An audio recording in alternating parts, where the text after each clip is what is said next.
Olá, pessoal.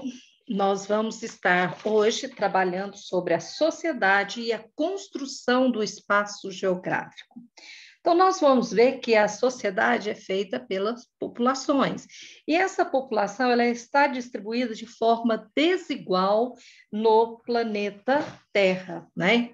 Em relação aos 6 continentes. Nós vamos ver que acredita-se que o nosso ancestral ele tenha surgido na África, e da África ele passou a migrar para os outros demais continentes do planeta Terra. Inicialmente, eles viviam em pequenos grupos, eles eram nômades, eles viviam de um lugar para outro, buscando ali o alimento, o abrigo deles eram em cavernas ou em pequenas habitações construídas de forma bem simples, e essas pessoas utilizavam aquilo que a própria natureza proporcionava a eles, né? E eles quase não alteravam o espaço geográfico. Tá, mas o espaço geográfico? O espaço geográfico é todo o espaço terrestre que tenha sido transformado por atividades humanas com a finalidade de suprir as suas necessidades. E a gente vai ver que, à medida que a espécie humana, que nós seres humanos, vamos ocupando os mais diferentes lugares na superfície terrestre, nós precisamos de conhecimento, habilidade e precisamos de técnicas. Então, o que são técnicas? As técnicas são os conhecimentos e as habilidades que possibilitam a espécie humana produzir os instrumentos e os meios necessários para a sua sobrevivência ao longo da história. Ou seja, as técnicas vão permitir a nós retirarmos do meio natural toda a matéria-prima, tudo aquilo que nós precisamos. E o aprimoramento das técnicas e o crescimento da população do mundo, né, permitiram a ocupação dos lugares mais difíceis difícil de se viver, né? Os lugares mais inóspitos, como as regiões dos polos, os grandes desertos, as altas cadeias montanhosas, né? As regiões que realmente são difíceis, mas com técnicas e tecnologia, nós podemos sim ocupar esses espaços. Hoje são poucas áreas do planeta Terra que ainda não foram exploradas pelo ser humano. Nós vamos ter aí um exemplo da evolução das técnicas, né? Então, nós estamos falando da construção do espaço geográfico e vamos ver que o ser humano aprimorou suas técnicas e modificou o espaço. Então, nós temos aqui um exemplo através dessas imagens. Inicialmente, nós vamos usar aí o aperfeiçoamento da técnica para a agricultura, a forma de arar. Nessas duas primeiras esboço aqui, nós temos um agricultor arando a terra no século XV. E aqui, o agricultor também no século XVI. Você vê que há uma utilização da mão de obra apenas, né? Com pouca participação de animal. Aqui já evoluiu um pouco mais, porque você vê aí um arado com atração animal. Então, aqui tem já uma técnica mais avançada, que é o arado, e aqui você tem aí alguns cavalos, né? Trabalhando, ajudando o homem a arar a terra. Já no último, essa aqui já é no século XXI, 2017, nós temos aí um trator, né? Já é uma técnica mais avançada, uma tecnologia que ajuda o homem a ter mais produtividade. Então, nós vamos ver que, na medida que o homem vai tendo mais habilidade, mais conhecimento e aperfeiçoamento da sua técnica, ele passa a superar as adversidades, ele passa a trabalhar e produzir mais. Nós vamos ver que o ser humano ele ocupa vários lugares do planeta. Então, ao superar as adversidade, as limitações impostas ao meio ambiente, né, o homem, ele consegue, com a sua técnica, dispersar e fixar em quase todos os lugares do planeta. Nós vamos ver que a distribuição da população por continentes é a seguinte: no continente asiático, é o mais populoso, depois nós temos a África, as Américas, Europa e o último, a Oceania. Quando eu falo de populoso, nós vamos ver, então, o que é o populoso e o povoado, né? Populoso e povoado. Mas para nós vermos o que é um populoso e povoado, nós temos que fazer um estudo sobre como é que a gente sabe que um lugar é populoso ou se ele é povoado. Então, esse estudo acontece de uma forma simples. Um país é considerado populoso quando o número total de seus habitantes é bastante elevado. Para classificar um país povoado, aí já vem outra diferença. É necessário calcular a distribuição da população no território, ou seja, achar a densidade demográfica. Então, a densidade demográfica é um cálculo que a gente faz usando o número de habitantes que vai ser dividido pela área do lugar. Aí você acha a densidade demográfica. Então, nós vamos ver aqui o cálculo da distribuição da população no território no ano de 2017, o exemplo da população brasileira.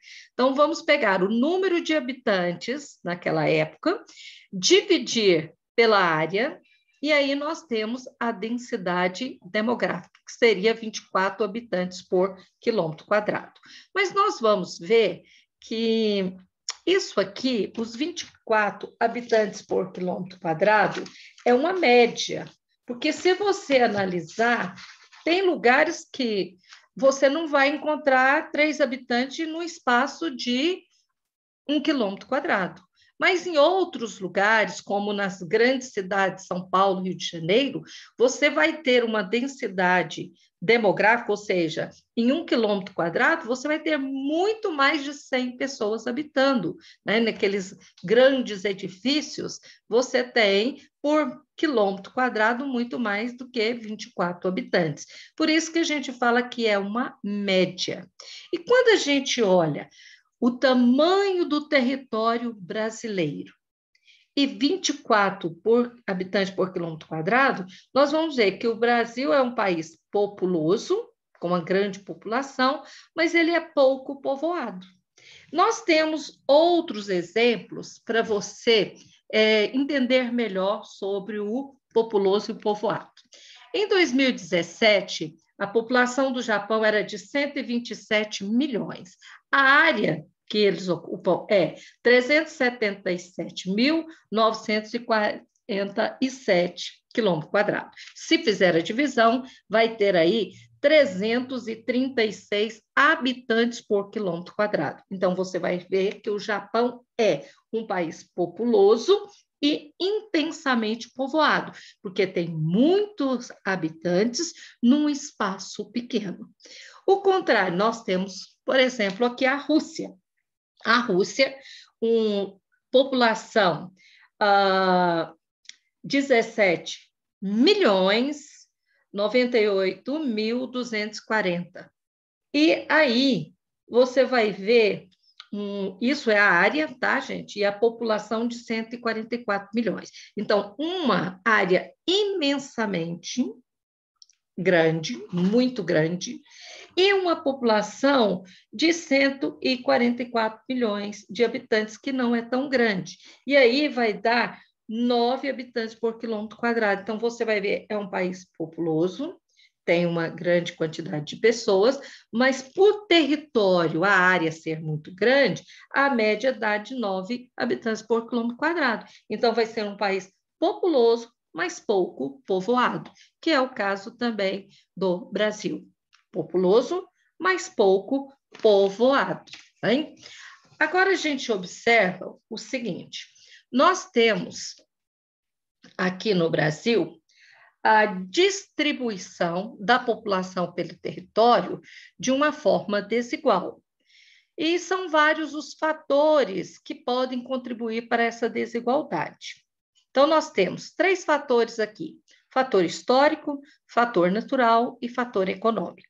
Então, fator histórico.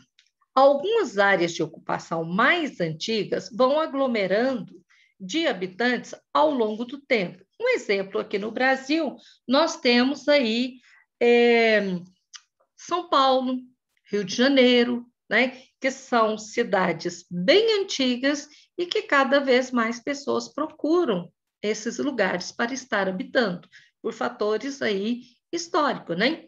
Agora, fatores naturais são lugares que apresentam limitações à ocupação humana, como, por exemplo, lugares de clima muito rigoroso, muito frio, lá nos polos, o relevo ostentado, nas grandes cordilheiras. Então, é um fator que dificulta, né, que a população ocupe aquele lugar. Fatores naturais.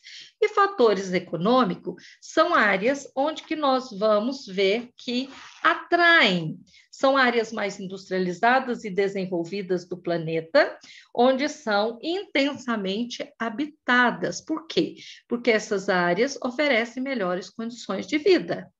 E aí a gente vai observar que populações numerosas e elevadas concentrações habitacionais também são observadas em regiões pouco desenvolvidas, ou seja, nós vamos ter países ou mesmo cidades que estão em países pouco desenvolvidos, mas que aquele lugar atrai as pessoas, né, por vários fatores. Então, nós temos aí muitas pessoas indo para esses lugares. Agora, no decorrer do século XVII, início do século XX, a taxa de crescimento natural da população se modificou, aumentando em consequência da redução da mortalidade e da manutenção da taxa de natalidade elevada. Então, a gente tem que observar o seguinte: para a gente ver esse crescimento da população, primeiro você tem que saber o que é crescimento natural. É a diferença entre a taxa da mortalidade e natalidade. Taxa de mortalidade é número de pessoas que morrem num grupo de 100 ou 1.000 pessoas. E a taxa de natalidade é o número de pessoas que nascem num grupo de 100 ou 1.000 pessoas. Então, aqui, no final do século, durante o século XIX, início aí do século XX, nós vamos ver que há um crescimento da população. Por quê? Porque aumentou, né, a redução da mortalidade. Professora, mas se aumentou, reduziu a mortalidade, como é que aumenta? Gente, se deixou de morrer muitas pessoas, vai ter mais população. E se manteve a natalidade alta, também. Então, nos séculos, né, 20, aí a gente vai ver que várias coisas contribuíram para com que aumentasse a população. Quando eu falo houve redução na taxa de mortalidade, é porque houve melhorias nas condições sanitárias, né, como água tratada, como rede de esgoto, coleta de lixo, né? E há também melhoria na qualidade de vida, porque houve aí avanços na medicina, vacinas, né? Tudo isso ajuda com que haja uma diminuição da mortalidade. Então, as pessoas vão passando a viver mais. E se estão nascendo mais, também há aí o que nós falamos de taxa de crescimento natural da população. Para a gente entender um pouco sobre esse crescimento da população, né, nós temos também o que o autor do livro de vocês fala sobre a população mundial. Ela ainda continua crescendo, mas num ritmo que não é tão acelerado. Por quê? Porque no final agora, nós vamos ver que alguns países mais desenvolvidos apresentam redução na taxa de natalidade, devido à urbanização e industrialização. Então, começa aqui no final do século XX, início do século XXI, uma redução da taxa de natalidade. Aí você falou, mas o que tem a ver urbanização e industrialização diminuindo a natalidade? É porque as pessoas passaram a viver na zona urbana para trabalhar nas indústrias, e quem vive na cidade vai ver que o custo de vida é alto. Então, a criação dos filhos, né, vai ficar muito alto, porque tem a escola, tem a moradia, alimentação, tem o vestuário, saúde, educação, e tudo isso, então, faz com que as famílias planejam, né, o número de filhos. E aí nós vamos observar que há aí, a partir da preocupação, né, com uma taxa da natalidade ser reduzida, porque quem tem 2 filhos é melhor para poder dar uma qualidade de vida do que quem tem 7, né? Então, a gente observa que em vários países desenvolvidos há uma queda da taxa de natalidade e ela foi tão grande, tão acentuada, que a população deixou de crescer e ela começou a diminuir. Aí você falou, mas se não tem tantos jovens, tantas crianças, qual é o problema? O problema é no futuro, porque os jovens e as crianças serão os trabalhadores, serão a mão de obra, né, que estarão no mercado de trabalho. Aí vai faltar pessoas para trabalhar.